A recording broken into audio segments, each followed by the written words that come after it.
shows up to these men while they're walking home. They're walking on the countryside, a long road to Emmaus. Luke's gospel tells us it's a 7-mile stretch from Jerusalem to Emmaus where they live. And on that 7-mile stretch they're going. And while they're going, they're dejected and disheartened because Jesus has been crucified.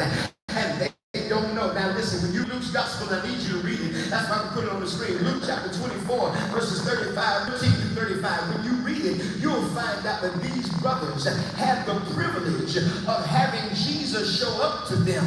But when he showed up, the Bible says in Mark and Luke, he showed up in a different form.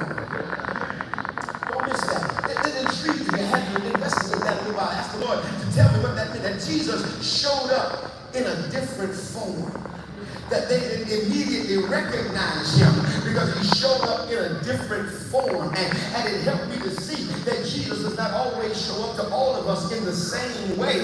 That's why you cannot despise the experience that one person has with Jesus, because it's not the same experience you have with Jesus.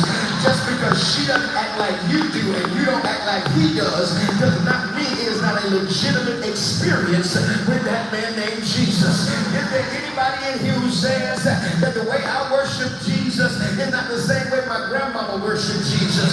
But my grandmama didn't have the same issues I had, and I don't have the same issues she had. So don't get mad at me if the way I worship Jesus is not the same way you worship Jesus.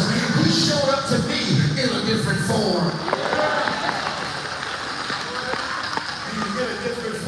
Oh, child of God, this is so good. And so he shows up to them. And when he shows up, he begins to talk to them.